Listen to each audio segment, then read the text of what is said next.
De nuevo, amigos, vuelve el viajero cuántico con todos vosotros, con todos ustedes. Un tema, no digo distinto porque indirectamente ha salido, o directamente muchas veces también, como es el crecimiento personal.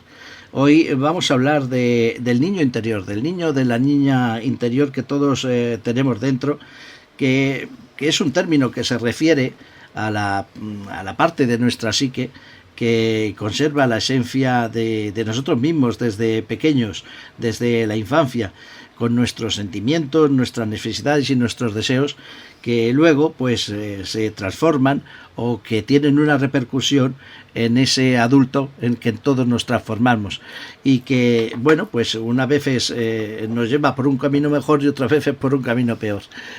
Claro, ese niño interior que no solo es se refiere a cuando pues que nos gusta jugar cuando somos adultos, que nos gusta estar un poquito de juerga, volvernos un poquito locos, hacer cosas que haríamos que habíamos hecho de niño. No se refiere solo a eso, que también es bueno, sino de la misma forma que mantenemos durante nuestra vida un poco del niño que fuimos, el niño grande. Sí. Somos un poco niños grandes, pues también se quedan ahí marcados pues aquellos momentos infelices que vivimos, aquellos traumas, sobre todo esos traumas que luego nos afectan en la madurez, que afectan a nuestra conducta y que pueden crear muchos problemas. Y a veces no sabemos de dónde vienen, no sabemos por qué actuamos así, y nos tienen que reconducir y tenemos que recurrir a un terapeuta para pedir que ayuda. Claro, ayuda profesional para curar esos traumas, para poder ser personas de bien, personas estar bien con nosotros mismos y también con los demás. Uh-huh. Es como cuando tienes un problema físico, que si por ejemplo tú tienes dolor, si no se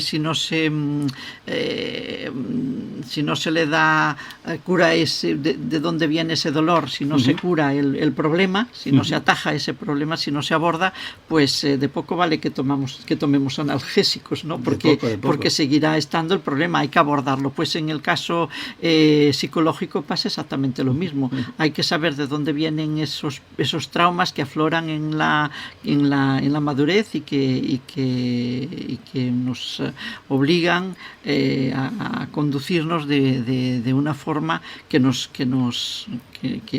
afecta y que nos duele y que hay que abordar de forma profesional, porque uno solo es difícil que se cure, ¿no? Y que afectan, como decíamos, desde a nuestras emociones, a nuestros sentimientos, a los comportamientos, claro, a nuestros hábitos ya en la edad adulta, incluso a nuestras relaciones sociales, claro, también, y muchas veces, una vez nos damos cuenta y otras veces no nos damos cuenta, pero que especialistas como la psicóloga que tenemos esta noche invitada, Narayani Gutiérrez Montero, psicóloga de Madrid, especialista en psicología general sanitaria, y otras cosas, nos va con ella vamos a comentar esta noche todo esto y cómo podemos trabajar mejor nuestro niño interior para ser mejores personas y para resolver muchos de los conflictos que podemos tener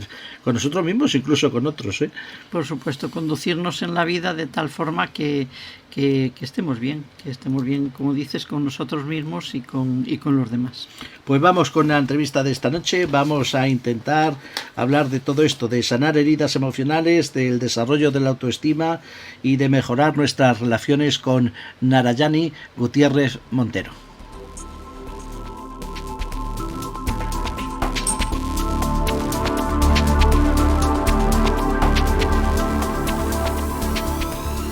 Bien, tenemos con nosotros a Narayani Gutiérrez Montero.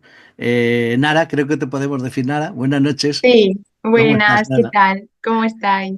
Ella es psicóloga, eres psicóloga graduada por la Universidad Complutense de Madrid y actualmente finalizas o has terminado ya, no estás a punto de finalizar el máster en Psicología General Sanitaria, ¿verdad? Eso es, justo.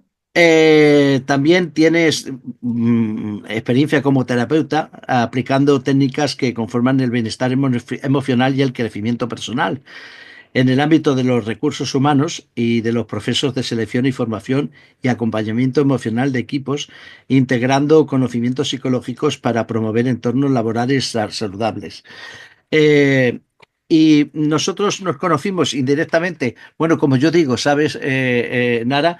Nos conocimos gracias al universo, que es como yo le digo las redes sociales, y acordamos hablar. A mí me gustan mucho las cosas que pones luego por internet tú y en las redes.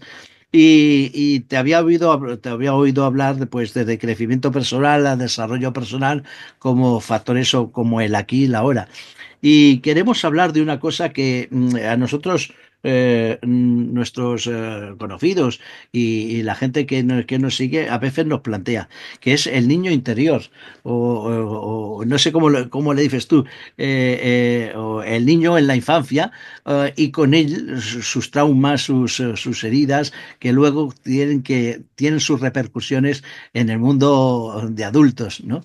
Antonia Prada, buenas noches, que no te he dicho nada. Hola, buenas noches. Pero que supongo que Narayani no será lo mismo el niño interior que seguimos teniendo de mayores, ese niño que todos tenemos dentro, que a veces eh, actuamos así como si estuviésemos un poco loquillos, en plan niños, ¿no? Haciendo Ujú. tonterías. No, supongo que no será lo mismo eso que aquel niño que en la infancia pues sufrió una serie de heridas y que esas heridas perduran en la madurez, ¿no? A lo largo de nuestra vida. Supongo que son dos niños completamente distintos, ¿no? Totalmente. Al final sí que es verdad que es el mismo niño, ¿no? El niño al final no es un concepto abstracto, ¿no? Es que realmente todos fuimos niños y cuando hablamos del niño interior hablamos de esa parte de nosotros que es más vulnerable, esa parte de nosotros que experimentó no solamente heridas de la infancia, que también suele haber, sino también el juego, la diversión y esa parte de nosotros que aprendió a amar y aprendió a ver el mundo de una determinada manera. Entonces, cuando hablamos del niño interior, hablamos de nuestro lado más vulnerable, porque realmente el juego, la imaginación, el disfrute, conecta realmente con esta parte vulnerable, conecta realmente con nuestras emociones más profundas. Entonces, es como que sí, tiene realmente que ver, por un lado, con este niño que aprendió a amar y aprendió a ver el mundo de una determinada manera, pero si este niño sufrió y al final, pues ya iremos viendo, ¿no? Pero las heridas de la infancia quedan muy presentes, pues hace que el niño vea el mundo de determinada manera y que a lo mejor no sea tan capaz de conectar con este lado más de disfrutar, de reír, de jugar, de locura, ¿no? Entonces sí que tiene totalmente que ver. Puede parecer que un niño a una edad temprana mm, está en otro mundo con respecto al de los adultos, ¿no? Y la realidad es que puede ser, yo pienso que puede ser así. Sin embargo, todo apunta a que en cuanto a inteligencia emocional y demás, el niño que se está haciendo archiva todo de una determinada manera que se le queda para siempre, ¿no? Totalmente, es que es así, al final los niños absorben todo del entorno y por eso al final las figuras que tengan, ya sea materna, ya sea paterna, ya sea el cuidador, ¿no? El cuidador que tengan va a ser primordial cómo les enseñen a ver el mundo, a relacionarse con el mundo, porque los niños lo absorben todo, ¿no? Son seres que observan mucho y imitan también mucho y al final pues nos marca el adulto que somos hoy en día. ¿Y cómo se puede desencadenar la conducta, por ejemplo, de un niño que vivió en un entorno hostil, que vivió en una familia pues con violencia, que sufrió abusos sexuales, por ejemplo, o que en la escuela pues también sufrió abusos, sufrió mobbing? Ah, ¿Cómo suele ser la conducta de estas personas cuando ya se hacen jóvenes, cuando ya se van haciendo adultos? Por tu experiencia en las consultas. ¿Cómo? Claro, pues sí, obviamente hay muchísimo dolor, hay heridas súper profundas Y bueno, entran también en juego los estilos de apego, ¿no? Cuando suelen ser casos muy graves como este, suele ser un apego, un estilo de apego desorganizado, ¿no? Los estilos de apego al final nos hablan de cómo se han relacionado con su entorno y también con el mundo, cómo han aprendido a relacionarse con el mundo. Entonces, al final, acaban viniendo personas con unos dolores emocionales súper profundos y que al final pueden desarrollarse trastornos bastante graves, ¿no? Porque hay una disociación muy grande y al final pensad que nosotros tenemos que tener una conexión emocional continua para saber lo que necesitamos en cada momento, pero estas personas normalmente tienden a desconectarse totalmente de su lado emocional para poder sobrevivir. Entonces aquí aparece una disonancia enorme entre lo que siento, lo que pienso y lo que hago. Y puede llegar a padecerse trastornos de la personalidad, trastornos esquizofrénicos, psicóticos, o sea, pueden llegar a ser problemas muy graves. Y tienden algunos a esconderse, digamos, detrás de alguna coraza, de alguna forma, para no, digamos, convivir o relacionarse con sus semejantes. ¿Cómo suelen Total, aislarse estas personas en totalmente. un mundo aparte? Totalmente, es tal cual lo dices, ¿no? Al final, estas personas, nosotros en psicología lo llamamos pues sistemas de afrontamiento, ¿no? Al final cogen una coraza y utilizan esa coraza para sobrevivir, es decir, cómo aprendieron a sobrevivir ante estas situaciones. Por ejemplo, si una persona, por ejemplo, voy a poner un caso, ¿no? Sufre abusos cuando era pequeño, ya sea psicológicos, físicos o sexuales, ¿no? El dolor que siente es tan profundo como niño que puede tender a evitar las emociones, entonces desconecta totalmente de su mundo y de su cuerpo emocional y vive literalmente en una evasión de la realidad, ¿no? Vive como ajeno total a su cuerpo, a sus emociones y a lo que realmente puede estar necesitando en cada momento. Incluso pueden tener una coraza de ser personas muy que parecen que son muy perfeccionistas, muy exigentes, que parece que nunca cometen errores, pero detrás de todo eso hay una herida y un dolor súper profundo.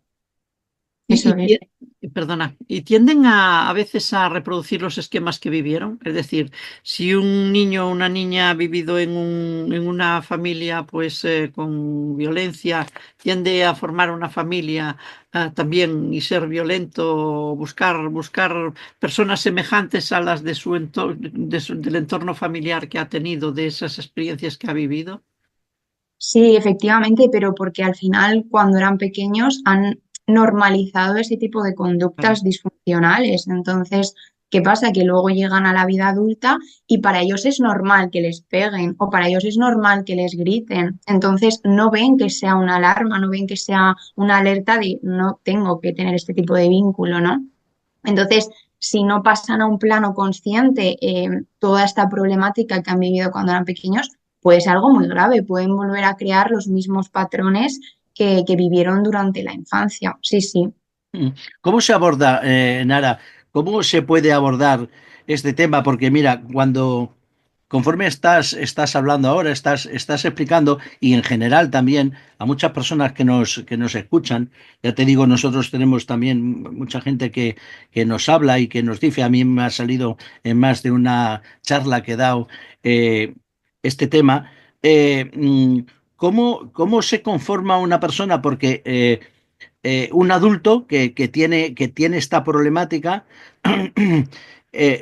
podemos llegar a pensar que tiene X problemática que se puede relacionar siempre con la edad de la infancia o con la edad de un niño, pues no sé hasta qué edad puede ir el tema, si hasta los 6 7 8 años hasta esa edad, y que ahí le surgieron una serie de traumas, una serie de problemas, una serie de contorno social que le influenció de tal manera que luego en la vida adulta pues ha hecho resurgir o ha causado una problemática que conlleva que esa persona pues se relacione de una manera o diferente con los demás o se relacione con esa carga de esos traumas que tiene. Pero mi pregunta en concreto es, ¿por qué se relaciona que todo, o parece, a lo mejor es una visión mía, y está distorsionada de la realidad, ¿por qué parece que últimamente todos los adultos que tienen algún tipo de trauma se les relaciona con la infancia, con esos Ujú. traumas de la infancia? Y digo, bueno, a ver, no sé si todo es así o no. Y tú que eres una experta en trauma, estilos de apego en la infancia, quiero que nos expliques si eso es así o no. Ujú. A ver, realmente desde la psicología del trauma y el apego, sí que se ve que siempre hay un desencadenante, ¿no? Que una persona no puede de repente, bueno, sí que puede haber acontecimientos que hagan que se desarrolle, yo que sé, una depresión o un trastorno de ansiedad generalizada, ¿no? Pero al final siempre va a haber un factor, un denominador común, ¿no? Que suele ser un trauma en la infancia, porque al final la infancia es tan importante porque nos marca la vida, ya no solo a nivel traumático, que también obviamente un trauma de la infancia nos marca de por vida, sino que es como nos han enseñado a relacionarnos con el mundo, entonces nos está influyendo en el adulto que somos ahora. Es verdad que también puede haber hechos traumáticos que se den después de la infancia, no sé, durante la adolescencia, durante la edad adulta, que también nos pueden estar influenciando, ¿no? Si normalmente luego se pasa pues, un trastorno de estrés postraumático una vez haya sucedido el evento. Entonces, la infancia es muy importante, pero no todos los traumas que tenemos hoy en día tienen por qué venir de la infancia, sino que también pueden venir de una edad más adulta, no tan temprana. Ujú, ujú. O sea, no todo es eso. Tú formas parte, corrígeme si me equivoco, de esa hornada de psicólogos, psicólogas jóvenes que tenéis una idea de la psicología, pues que no es enteramente la ortodoxa, ciclópea antigua, sino que estáis abiertas a un abanico mucho más intenso, mucho más grande. Dentro de la psicología y dentro de las, incluso si me permites, de las experiencias, de las nuevas experiencias que el ser humano pues, puede tratar, redes sociales y demás, ¿no? Que son influencias nuevas. Entonces, bajo ese prisma que yo creo que tú tienes, es bueno pensar en esas nuevas terapias o pseudoterapias o como de crecimiento personal, de coaching y demás. Creo que tú aplicas alguna como base para poder limpiar, fíjate lo que te digo, limpiar Ujú. esos traumas antiguos. Vale, pues a ver, yo más que limpiar un trauma, creo que lo que hacemos, o por lo menos los psicólogos con los que yo también trabajo, es que el impacto del trauma no sea el que es, ¿no? O sea, no es que el trauma se borre y lo eliminamos porque realmente ha sido una vivencia y ha sido una experiencia necesaria para tu evolución, pero ese malestar que te genera ese trauma, ese impacto que tiene a nivel emocional cada vez que lo revives, cómo lo sientes en el cuerpo, esa ansiedad, eso es lo que nosotros trabajamos para que a ti no te genere esa reactivación del trauma, ¿no? Entonces, más que limpiar, yo diría que lo que hacemos es trabajar en el impacto que está teniendo ese trauma en uno mismo, ¿no? Y sí que me parece muy importante implicar no solamente el factor psicológico, que también es súper importante, pero desde un prisma más integrativo, ¿no? En el que no somos solamente una mente, somos una mente, un cuerpo y también somos energía, ¿no? Yo sí que no lo hago con todos los pacientes porque tiene que estar uno abierto, ¿no? Pero sí que me parece que somos mucho más y que cuanto más integrativo sea el modelo de salud, más podemos ayudar a una persona a que avance. Entonces, no sé si respondo a la pregunta o si me he ido por otro lado, pero me parece primordial este modelo integrativo. Bueno, estás hablando de los tres o cuatro cuerpos existenciales, físico, mental, espiritual y bueno, ya sabes que desde hace mucho tiempo esta parte se habla del emocional. Cuatro cuerpos serían físico, mental, emocional y espiritual. Y eso conformaría una bioenergética, una forma de energía que el cuerpo tendría de alguna manera y que haría que también tuviera un comportamiento determinado. A mí eso me parece bien, que es lo que está está a la orden del día hoy. Pero sabes que hay otras terapias, como es la Gestalt, como es la PNL, que también abordan estos temas. ¿Qué opinión tienes, por ejemplo, de la Gestalt o de la PNL tú con respecto a este tema de los traumas de la niñez? Pues la PNL no lo he tenido oportunidad de tocar tanto, pero me parece algo súper interesante. Con la Gestalt sí, porque en el centro que estoy actualmente trabajando desde la Gestalt, yo no estoy especializada, no soy terapeuta Gestalt, pero me parece que te puede aportar muchísimo, ¿no? Porque para mí integra, es un modelo integrativo muy humanista dentro de la psicología y que hay muchas veces que yo lo he experimentado con ejercicios de Gestalt que he utilizado en terapia, que al final parece que no sale nada con una entrevista, bueno, una entrevista con una persona, ¿no? Dentro de terapia, pero cuando utilizas herramientas de Gestalt que a lo mejor son con el cuerpo, utilizan muchos corporales como por ejemplo el psicodrama, que es muy útil, se puede ver cómo la persona a nivel inconsciente el cuerpo habla, ¿no? Y tú puedes trabajar de manera mucho más completa, porque no estás solo trabajando con lo que esa persona te dice, sino también con lo que expresa su cuerpo, porque el cuerpo está expresando todo el rato de manera inconsciente y te da muchísima, muchísima información. Entonces, a mí personalmente me parecen herramientas impresionantes que deberíamos de integrar en terapia, ¿no? Cuantas más herramientas conozcamos mejor y que también tiene en cuenta mucho el cuerpo, la emoción y ese lado pues más espiritual, le llamaría yo, ¿no? Más energético. Nara, ¿qué es para ti la inteligencia emocional? Para mí, la inteligencia emocional es, primero de todo, reconocer nuestras emociones, tener esa capacidad de reconocer nuestras emociones en cada momento y poder saber gestionarlas para que no nos desborden, pero tampoco para dejar de sentirlas, ¿no? O sea, creo que hay de esos dos extremos de o las evito o las siento y me desbordan, ¿no? Sino tener esa capacidad de decir, ahora me siento triste, voy a aceptar mi tristeza y voy a saber gestionar esta tristeza. Para mí eso es ser inteligente a nivel emocional.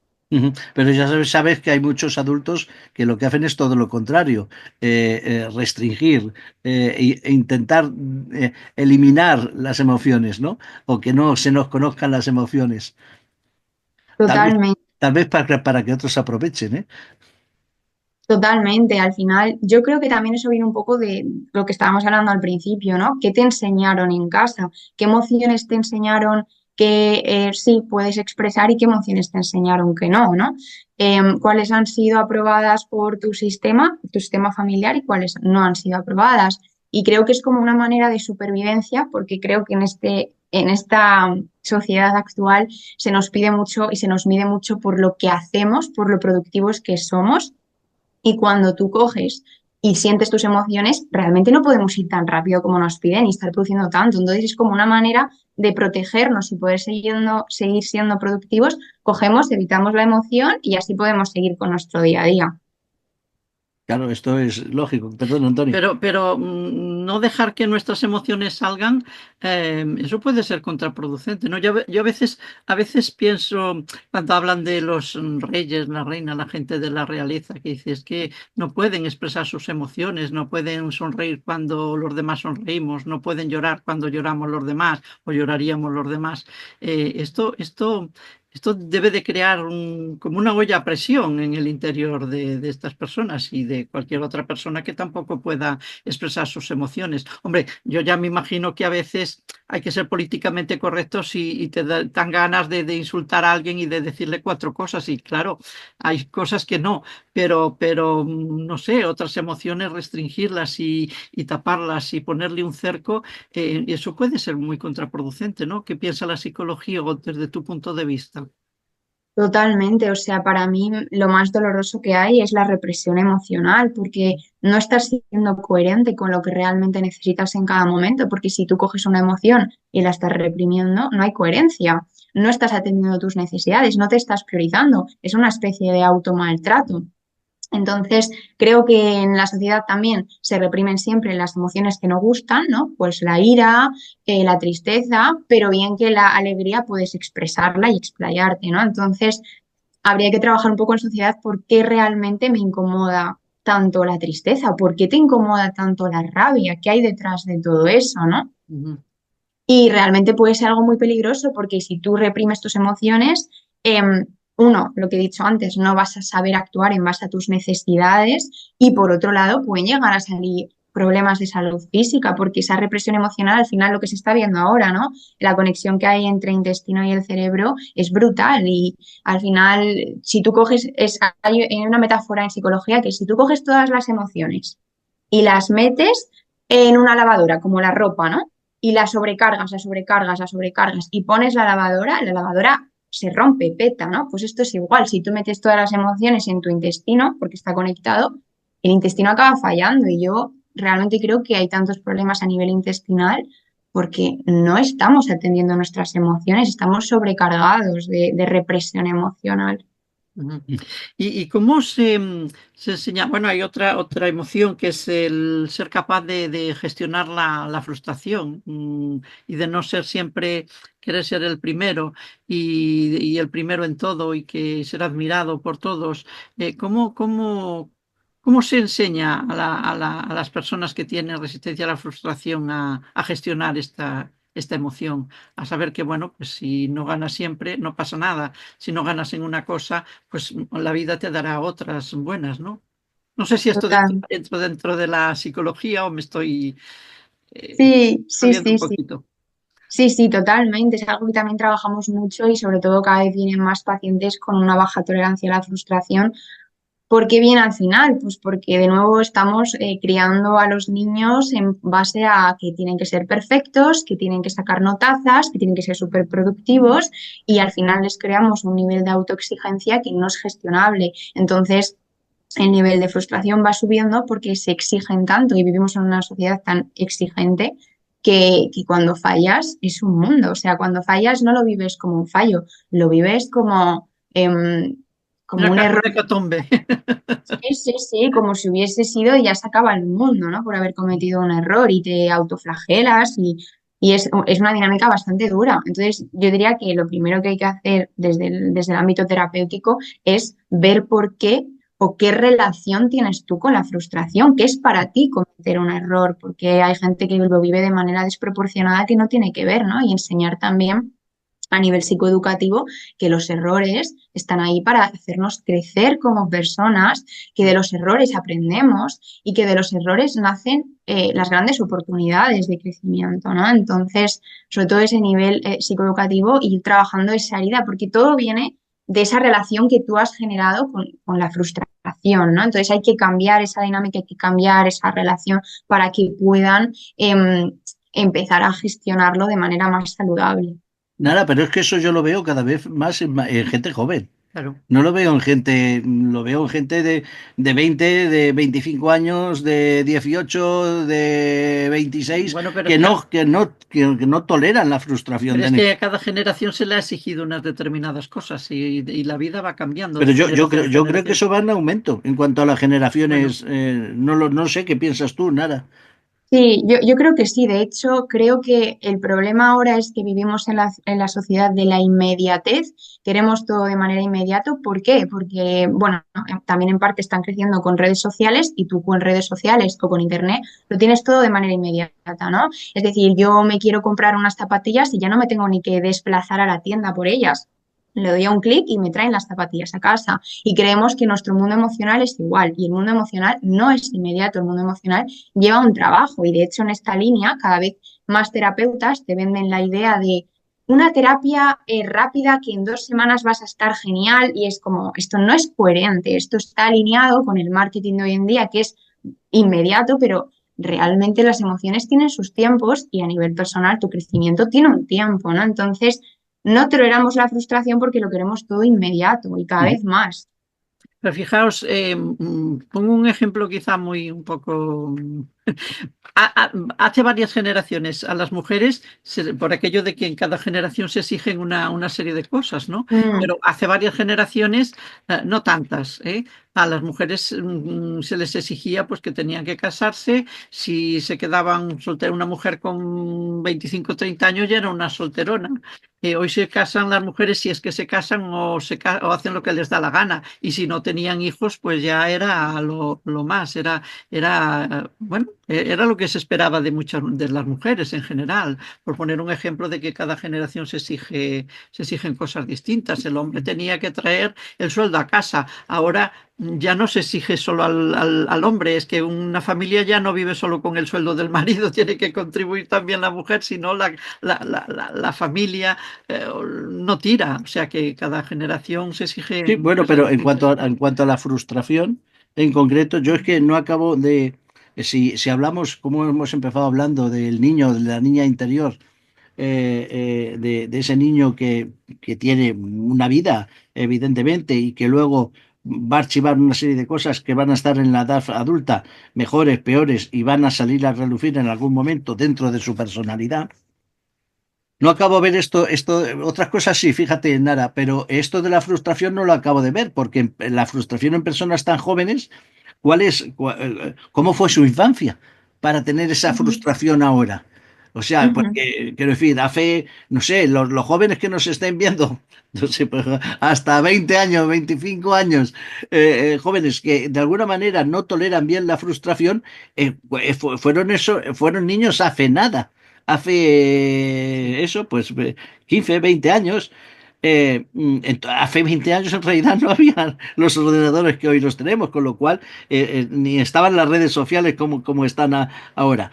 ¿Cómo ha sido su vivencia de niños para que de mayores toleren tan poco la frustración? ¿Qué ha pasado?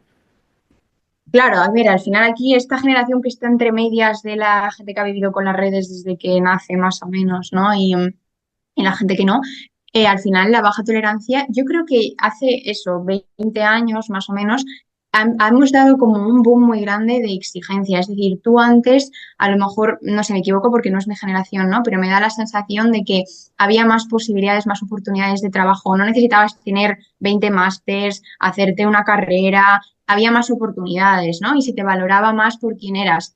Me da la sensación de que con la generación a lo mejor del 2000 sí, empezó a cambiar un poco todo esto y se empieza a valorar más a la gente por lo que hace, por lo que construye. Y creo que al final no puedes basar tu identidad y tu autoestima en lo que llegas a hacer, porque eso es medirlo a través de la productividad. Y si no eres productivo, entonces no vales, sino que hay que medir quién, o sea, quién vales y quién eres a partir de tu ser, de tu propia esencia, ¿no? Entonces, yo creo que en relación a esto, hemos crecido en una sociedad en la que se nos ha exigido muchísimo. Yo que soy de esa generación, he vivido muchísimo esta exigencia en la escuela, exigencia inconsciente incluso en casa de, pues tienes que al final sacarte tus estudios, tienes que hacer una carrera y al final no toleras bien la frustración porque crees que si has fallado, entonces ya no vales como persona, porque has creído, has construido que tu autoestima va en base a lo que haces, a lo productivo que eres, a tus logros y no a quién eres realmente. No sé si me explico. Sí, sí, le has dado de lleno a otra cosa, a la autoestima. Total, ¿De qué sí. de qué se llena la autoestima? Totalmente. Al final, el autoestima, bueno, hay que diferenciar entre autoconcepto y autoestima, ¿no? El autoconcepto es, pues eso, el concepto que tenemos de nosotros mismos, que hemos construido en base a lo que nos han dicho y lo que nos estamos diciendo nosotros. Y el autoestima es el valor que nos damos como personas, ¿no? Entonces, si tú, repito, ¿no? Si tú al final has crecido en un entorno en el que no se te ha valorado por quién eras y se te ha criticado, se te ha juzgado, se te ha hecho de menos, se te ha humillado, pues al final construyes una autoestima muy insana y una relación contigo mismo terrible. Pero si en casa tus padres te han dado un apoyo seguro, te han dicho todo lo que vales por quién eres y no por lo que haces, pues entonces empiezas a construir una relación contigo sana y una autoestima sana, ¿no? Supongo que para curarse de esos traumas es necesario identificarlos. ¿Hay personas capaces de identificarlos por sí mismas o siempre tiene que recurrir al terapeuta, al psicoterapeuta? Pues realmente creo que hay mucha gente que tiene muy buen insight, muy buena pues, o mirada hacia adentro. Pero sí que es verdad que me ha pasado mucho que vienen pacientes con una idea súper clara, personas que son súper, ¿cómo se dice?, introspectivas, y que luego es verdad que vienen, yo qué sé, vienen por una baja autoestima y te pones a mirar dentro de las sesiones y te das cuenta que todo viene porque tiene le pasó tal en la infancia o porque la relación con su padre, ¿no? Que al final todo tiene un origen que no es tan fácil de ver muchas veces, aunque muchas veces es bastante odio. Entonces, creo que sí, somos capaces de ver un poco de dónde nos viene, ver si tenemos una baja autoestima, el por qué, pero creo que una mirada de un terapeuta de manera más objetiva puede ayudar mucho a pasarlo a la parte consciente, pero hay gente que tiene una mirada hacia adentro increíble y hay gente que realmente se ha trabajado mucho y que viene a terapia y en poco tiempo, por así decirlo, llegamos a resultados impresionantes y eso lo marca realmente la capacidad que uno tiene de ser, eso, de ser consciente de aquello que le ha pasado y cómo le ha afectado. Y estas personas, supongo que habrá un poquito de todo, pero bueno, por lo general, ¿vienen por su propio pie o por su propia voluntad o alguien les lleva hasta el terapeuta? Alguien le dice, no, tú necesitas ayuda, tienes que ir. Pues aquí realmente hay un poquito de todo, ¿no? Hay gente que viene por su propio pie.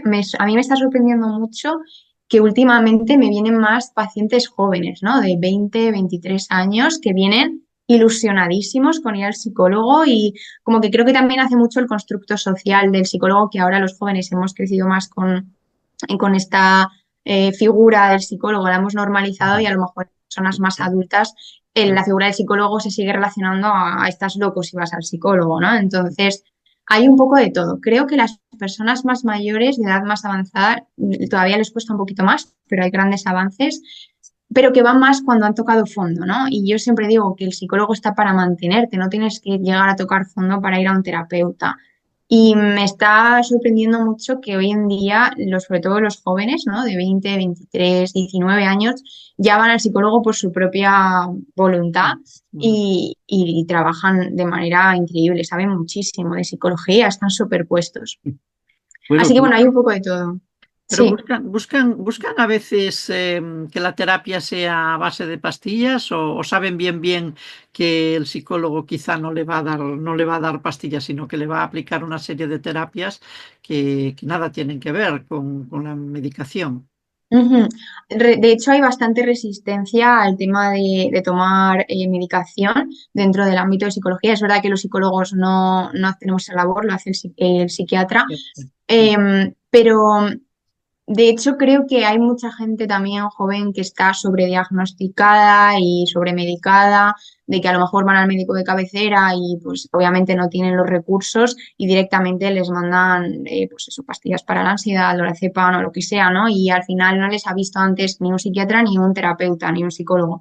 Entonces, hay un poquito de todo. Está por un lado la gente que se muestra muy resistente a tomarse la medicación y hay gente que lo que quiere es una pastilla y ya, ¿no? Y no quiere trabajar dentro del ámbito. Milagro. Quiero buscar el milagro, ¿no? Justo. La inmediatez, de hecho, de lo que estábamos hablando. Entonces, sí, podríamos decir que hay un poquito de todo en este sentido. claro, en algunos aspectos es muy difícil trabajar. Los psicólogos lo tenéis muy difícil porque la gente busca la inmediatez, la sociedad busca la inmediatez, todo está en vuestra contra. Sí, totalmente. Y buah, al final hay muchas resistencias, hay muchos altibajos en las sesiones, ¿no? Que al final ves como a lo mejor una persona empieza muy motivada y empieza a darse cuenta que el psicólogo no es solo crecimiento personal, ¿no? Que también se mueven cosas dolorosas y se tratan cosas que, buah, conectas con heridas de la infancia, con traumas y obviamente hay veces que no sales. Nosotros sí que tenemos que hacer un trabajo de que salgas lo mejor posible de consulta, pero se van a remover cosas. Entonces, suele haber bastantes altibajos, las personas abandonan las sesiones cuando se dan cuenta que realmente te estás enfrentando a un dolor emocional que a lo mejor ahora mismo no quieres afrontar. Entonces, influyen muchos factores, pero realmente creo y siento que la terapia es algo impresionante, o sea, que es algo que te cambia la vida y que cambia la relación que tienes contigo mismo y con el mundo y que sana. Realmente he visto que sana y he visto a gente que, wow, que hace una transformación y realmente yo siento que conectan con quienes son, conectan con su esencia. Lo que pasa es que estaban tan llenos de miedos y tan llenos de heridas y tan llenos de traumas que no eran ellos, sino que estaban totalmente desconectados, ¿no? Entonces es mágico ver cómo la gente vuelve a conectar con su esencia, vuelven a cogerse, a abrazarse y a vivir desde la coherencia con uno mismo. Eso no se hace en 2 días tampoco. Claro, es largo. Para nada, es un trabajo, pues es un trabajo duro Y nosotros al final hacemos la función de acompañar, pero el trabajo es individual, es lo que uno quiera comprometerse con las terapias y el nivel de compromiso, ¿no?, que tengan con ellas. Tú, sí, No iba a decir, es como quien se rompe un brazo o una pierna o algún hueso y tiene que ir al fisioterapeuta, pues el psicólogo es un poco el fisioterapeuta del alma, de sí. nuestro interior, ¿no? Que la cosa va poquito a poco. Bueno, mira, hay una particularidad, y me corregirá Nara si me equivoco. Es que te rompes un hueso, te ponen una escayola, te ponen unos clavos, te ponen unos tornillos, y aquello se cura solo, o Mm, casi solo. Pero Pero, los problemas del alma no se curan del todo pero solo si uno no quiere trabajar, pero ¿eh? cuando te quitan la escayola necesitas rehabilitar. Sí, necesitas rehabilitar, pero no sé yo, no sé qué opinas tú, ¿eh?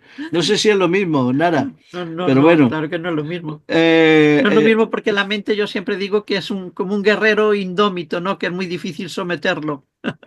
Totalmente, totalmente. O sea, si tiene relación, al final no deja de ser una fractura, ¿no? Ya sea en el alma, en la mente, en nuestras emociones o en lo físico. Pero creo que el tratamiento, por así decirlo, es diferente y creo que para el aspecto físico es más sencillo en el sentido de que, bueno, pues tú te pones la escayola y hace su efecto, ¿no? Y luego sí, obviamente tienes que poner de tu parte para hacer la habitación.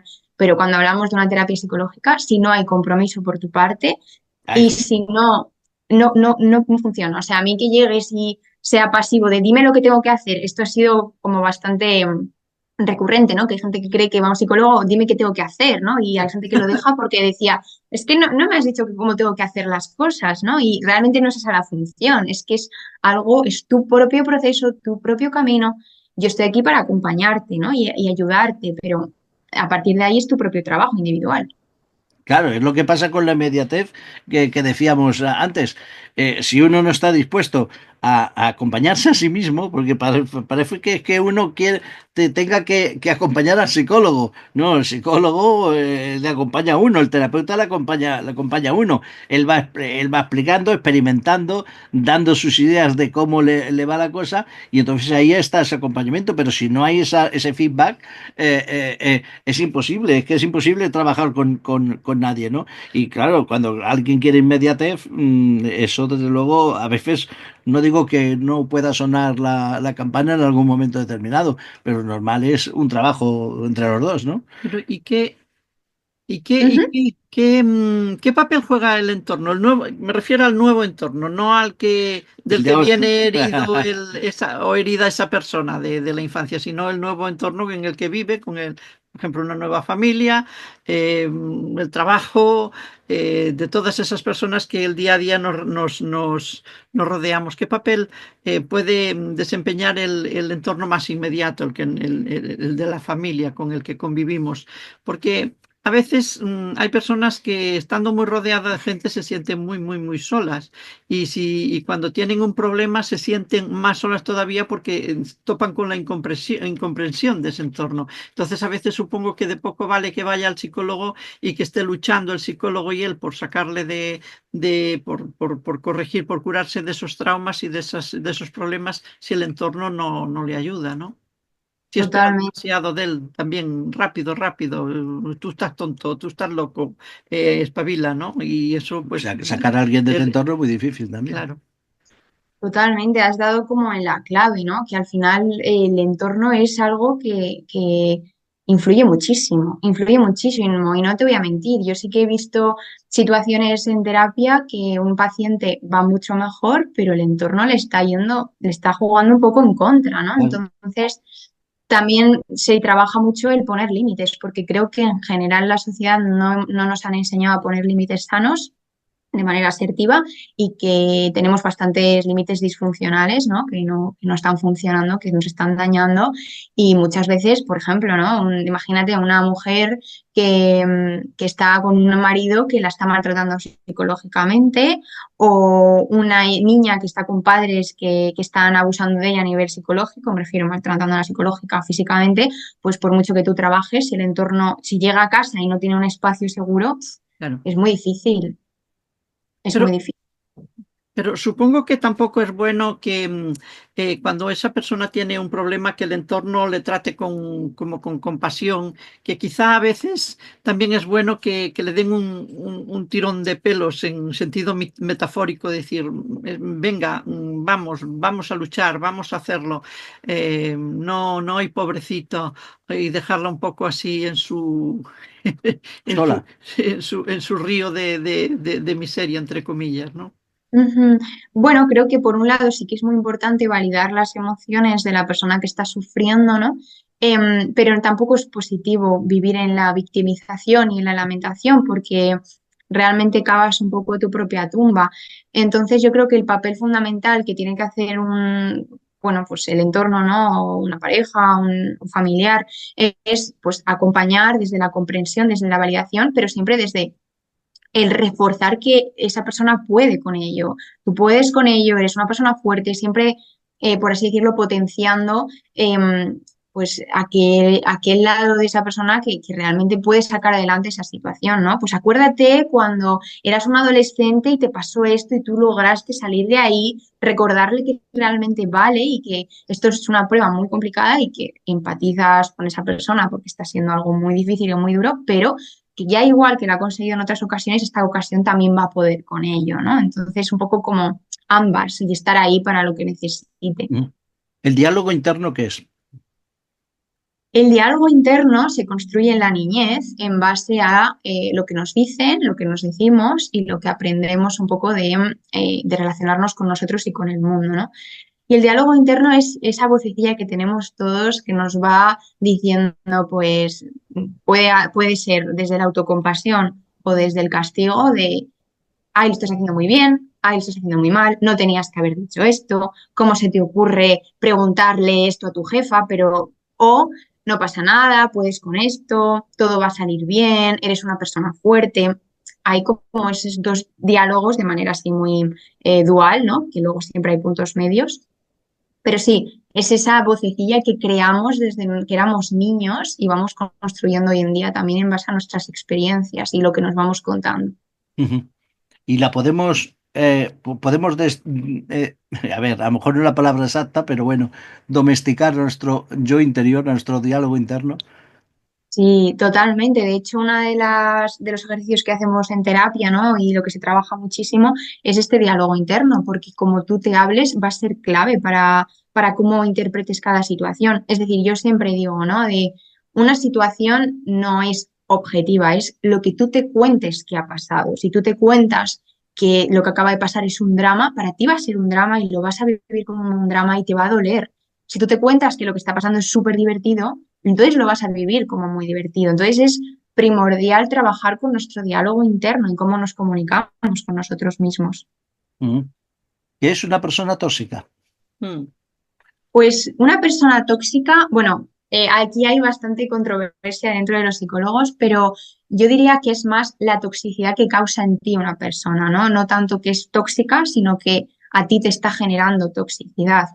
Es una persona que al final tiene conductas que a ti te dañan, que te hacen daño y que te sacan un poco de tu estado de tranquilidad, ¿no? Que te hacen estar en alerta, que sacan de ti, por así decirlo, lo peor, que te hacen daño, que duele lo que te están haciendo. Pero es curioso que sí hay personas que pueden llegar a ser tóxicas, pero que no te causen toxicidad. Es decir, imagínate una misma persona, a mí me puede parecer tóxica, que conmigo es tóxica, pero contigo no. Exacto. Entonces, depende un poco del rol, del perfil y cómo está contigo, pues te va a generar cierta toxicidad, ¿no? Entonces, yo digo eso, lo que causa realmente el impacto que tiene en ti. Antonia, antes decías tú, hablabas de los ambientes. También hay ambientes tóxicos. Sí, Claro. y no los podemos concretar en personas tóxicas, sino ambientes tóxicos. Estos existen también, Bueno, ¿no? pero los ambientes los creamos las personas, ¿no? Bueno, pero a veces no te puedes Zafar, escapar no de te ese puedes ambiente, un zafar, ambiente claro. tóxico en el trabajo, un ambiente tóxico en la familia, ¿qué haces? ¿Dejas a toda la familia porque ese ambiente familiar es tóxico, aunque individualmente las personas se comportan de otra manera? Es difícil trabajar eso. No sé si los psicólogos, las psicólogas, en este caso, tú como psicóloga, ¿trabajáis eso también? ¿Se puede trabajar o no? Pues realmente sí, porque de nuevo, si tú estás en un entorno que te genera toxicidad, que te hace daño, que te desconecta de quién eres y sales de ahí abatido a nivel emocional y a nivel energético, que muchas veces es como que te drena la energía, ¿no? Pues yo siempre, obviamente no se lo dices a la cara de, oye, deja ese ambiente, ¿no? Pero poco a poco la persona se va dando cuenta que ese ambiente no le beneficia y tienes que cortar, o sea, tienes que cortar y dejar de llevarte con esas personas y dejar de estar en un ambiente que te está haciendo daño. De hecho, hay relaciones, por ejemplo, amorosas, que de amorosas no tienen nada, que son totalmente enfermizas, ¿no? Que se hacen daño uno al otro o uno al otro y uno solo es el que recibe esas malas energías, por decirle de alguna forma, y es difícil salir de ahí, pues te van envolviendo en una especie de caracol y te van aislando de los demás, ¿no? Mira, hasta ese punto no sé yo si es más fácil salir de una persona tóxica o de un grupo de personas tóxicas que de un ambiente tóxico. Bueno, realmente las personas que al final están siendo afectadas por un ambiente tóxico o por una persona tóxica son personas que les cuesta poner límites, porque si tú eres una persona que tienes muy claro lo que quieres en tu vida y tienes conductas de autocuidado y amor propio, no te metes en una relación tóxica, no consientes que te traten así y no consientes en un entorno que te traten así. Entonces, suele ser el mismo perfil y lo más probable es que esas personas hayan pasado por ambientes tóxicos y también por parejas tóxicas, porque lo atraen de alguna manera, ¿no? No es que lo atraigan, es que al final lo han normalizado esa toxicidad y no se dan cuenta de que les está haciendo daño y no tienen ningún tipo de autocuidado. Ujú. Sé que son aquellas personas que reinciden en ese ambiente tóxico o en esas personas tóxicas, aunque sean personas distintas. O sea, es porque no han trabajado eso y entonces solo, van a lo que conocen, No ¿no? saben escapar. Eso es, justo. No son conscientes ni siquiera, muchas veces no son conscientes de que están siendo maltratados, de que les están haciendo daño, de que les están generando cierta toxicidad, porque lo han normalizado, lo ven como algo normal, ¿no? Porque es lo que han vivido. Entonces es muy Y, peligroso esto. nada, y cuando la persona ya empieza a atisbar el problema de persona o ambiente tóxico, supongo que no es recomendable que, por ejemplo, en el caso de la pareja que decías tú, que siga buscando pareja por lo menos durante un tiempo, hasta que eso no sea aclarado. Eso es, tal cual. O sea, tú al final hay una frase como muy cliché, ¿no? Que es, tenemos el amor que creemos merecer.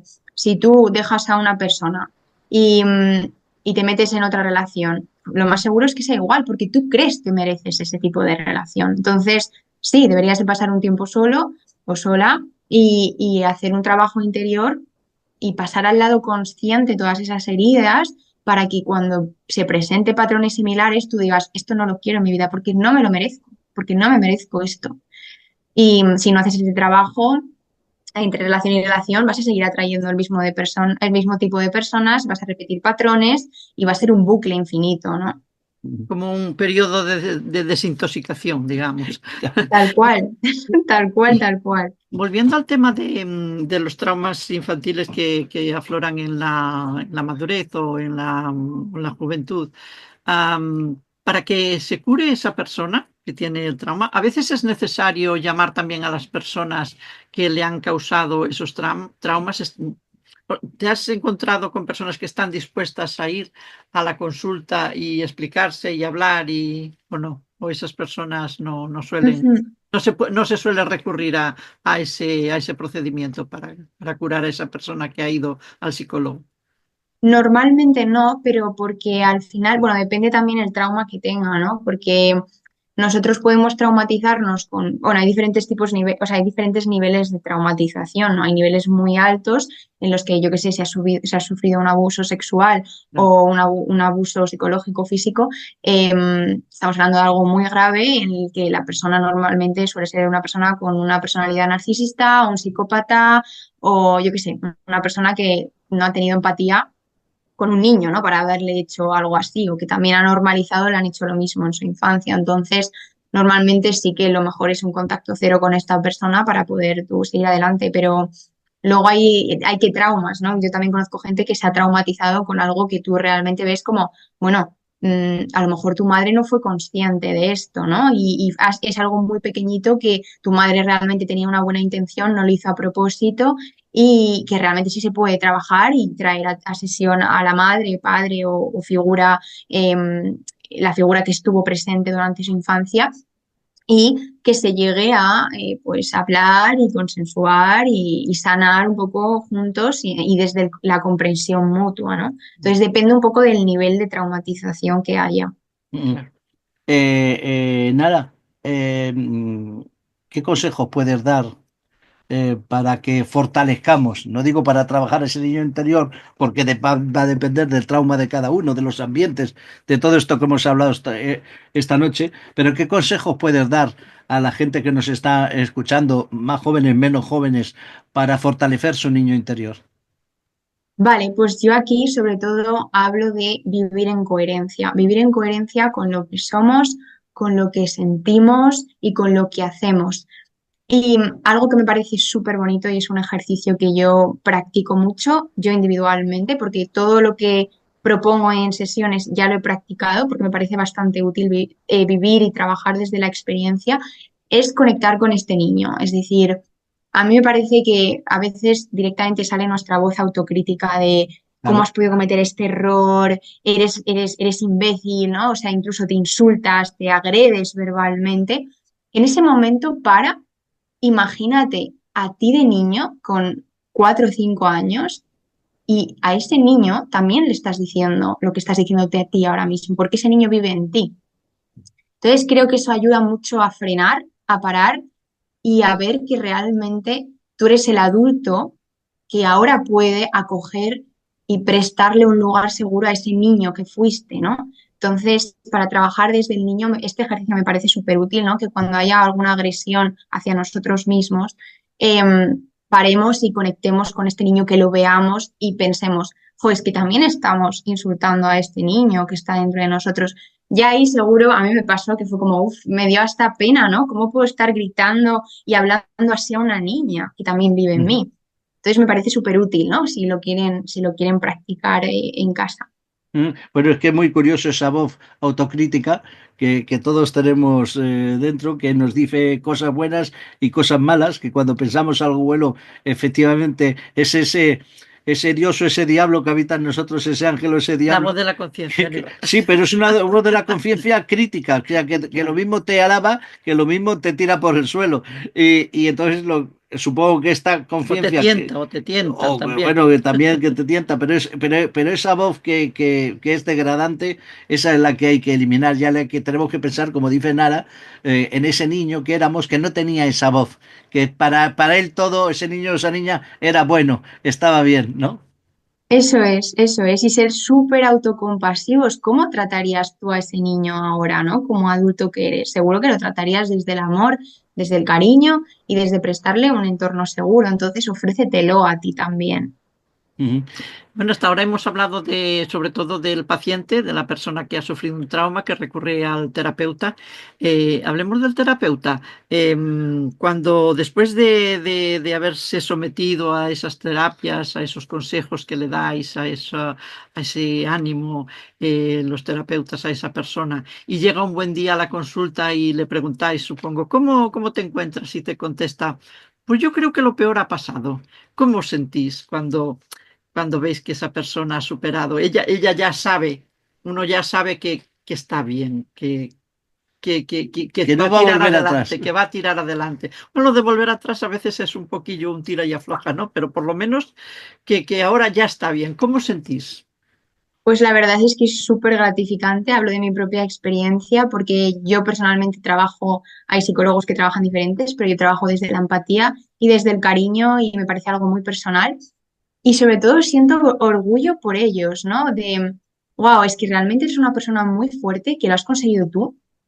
Lo único que necesitabas era que una persona te acompañase a quitar todos esos miedos, a sanar todas esas heridas para volver a conectar contigo. Entonces es como, realmente yo siento orgullo por ellos, de, estoy orgullosa de la persona que eres, de lo que has conseguido, de tus logros, y yo siempre se lo transmito. Yo estoy súper orgullosa de todos mis pacientes, me parecen gente impresionante, simplemente por el hecho de tomar la decisión de ir a terapia e enfrentarte a ese lado tan doloroso, ¿no? Que a veces es el mundo emocional, ya eres una persona súper fuerte, súper valiente y que hayas llegado donde estás, es mérito de ellos, ¿no?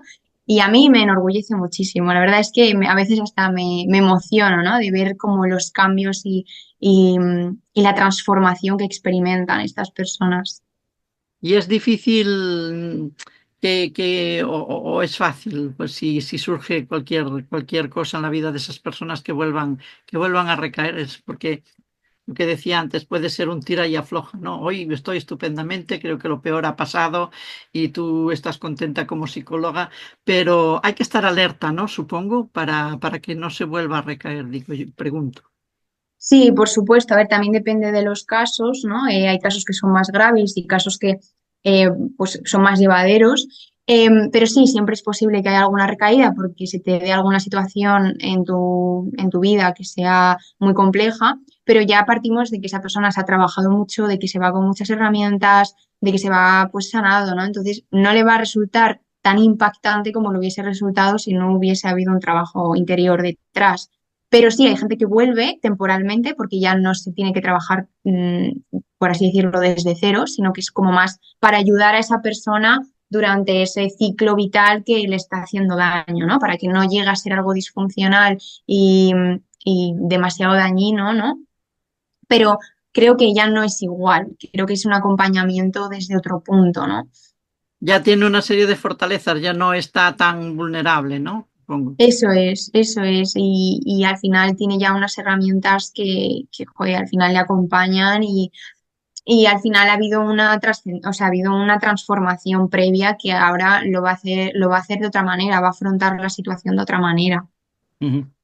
Y aparte de esos consejos, esas terapias que aplicáis en la consulta, ¿qué papel juega, por ejemplo, o le dais algún consejo de que, no sé, de que disfrute de la naturaleza, que respire, no sé, hay a veces que yo leo a veces cosas, ay, pues la respiración es muy importante, pues es importante que te des un paseo Bueno, la por el meditación, por mar, ejemplo. meditar, es importante que vayas al bosque, que respires, que mires la naturaleza. No, no sé. Desde tu punto de vista, ¿qué papel podría representar esto? ¿Aparecería una terapia coadyuvante o esto no es necesario? Total, para mí la naturaleza sana, yo sí que no son consejos como tal, pero sí que les propongo, ¿no? Yo te propongo o permítete también tu espacio, ¿no? O sea, desde una propuesta que les hago para que ellos al final lo acojan o no. Entonces yo sí que les propongo siempre, oye, creo que ir a la naturaleza, estar en contacto con un espacio verde y tener ese contacto te puede ayudar mucho, porque es verdad, porque se ha visto en muchísimos estudios que la naturaleza calma y que activa el sistema parasimpático y que al final si vives en un entorno, en una ciudad que va muy deprisa y al final te está generando estrés, no es lo que estás viviendo, el entorno es muy importante. Entonces, totalmente, de hecho hay muchas terapias que trabajan desde pues este estado de conexión con la naturaleza, de conexión con la respiración, meditaciones, bueno, mindfulness que se llama ahora, pero sí, me parece primordial y creo que ayuda muchísimo, sana. Yo creo que sana realmente el alma. El mindfulness es son las técnicas modernas del aquí y el ahora, ¿no? Sí, tal cual, tal cual. Sí, ahora se llama mindfulness a nivel terapéutico, pero no deja de ser pues las técnicas poco de toda la vida que yo hago yoga y es literalmente lo mismo, ¿no? Las mismas técnicas que yo sé de yoga son las que se aplican dentro del mindfulness. El aquí y ahora, ¿qué significa para los que no Vale. entendemos del tema? Que es olvidarnos del pasado, disfrutar del presente, no pensar tanto en el futuro, ¿qué es? Ya, te lo Sí, dice sí, claro. Nara. Dime. Al Mira, final, el aquí y el ahora es realmente conectar con el momento presente. ¿Y cómo se suele conectar? Pues a través de la respiración, a través de los cinco sentidos, ¿no? Que realmente tu mente esté haciendo lo que, o sea, realmente esté donde tiene que estar, que es en el momento presente, ¿no? Sin ruido mental del futuro ni del pasado. ¿Qué pasa? Que creo que hay una idea bastante eh, generalizada de que no, si yo estoy en el aquí y en el ahora no me pueden venir pensamientos, entonces yo no sé meditar, entonces no medito. Y no es así. no. Realmente la mente no para, o sea, lo que tienes que hacer es que cuando te venga un pensamiento, lo acoges, lo aceptas y lo dejas pasar y vuelves al presente y así. Es como, por así decirlo, un poco una lucha con tu, tu mente para estar en el presente, pero obviamente van a venir pensamientos, porque somos humanos y forman parte de nuestra existencia. Entonces, en eso consiste, ¿no? En atraer la atención al momento presente a pesar de que te estén bombardeando los pensamientos. Y entra dentro de las nuevas terapias, de la nueva psicología, por ejemplo, que para una persona ayudarla a curarse de un trauma de la infancia, que vuelva alguna vez a visitar ese lugar donde sufrió ese trauma, o esto es de películas, lo hemos visto muchas veces en películas, en novelas. ¿La psicología se aplica también o es peligroso eso, mandarle que visite, que vuelva allí, a aquel lugar para ver si ha superado eso?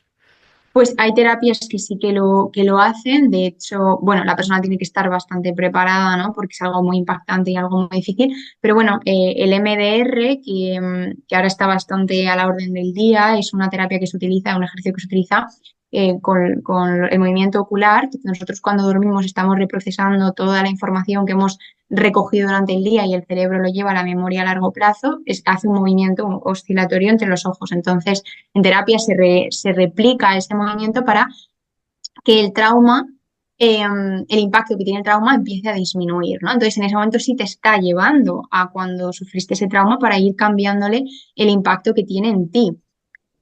También hay hipnosis que se utilizan y llevan a la persona al momento en el que sufrió ese trauma y reprograman, por así decirlo, la información para que la vivencia de ese trauma sea diferente, ¿no? No genere esa reactivación que está generando en el día de hoy. Ujú. Lo vamos a dejar aquí, si te parece, Nara, porque Genial. si hay posibilidad, haremos en otro momento más otro programa. A mí me quedan muchísimas cosas, las zonas de confort, el ego, más sobre la inteligencia emocional, sobre esas nuevas técnicas vivenciales. Imagínate lo que sería pasar, no sé, a lo mejor lo has hecho alguna vez, consulta con tu psicólogo en vez de en un despacho en el campo. En una, Buah, en una mesa de madera en el campo, pues claro, todo sería distinto. Esa técnica vivencial, ese mindfulness sería completamente distinto. A lo mejor un día llegamos a esas cosas, ¿eh? me encantaría, me parece ideal, vamos. Al final en un ambiente más natural y más saludable, ¿no? Que pueda conectar Claro. con eso.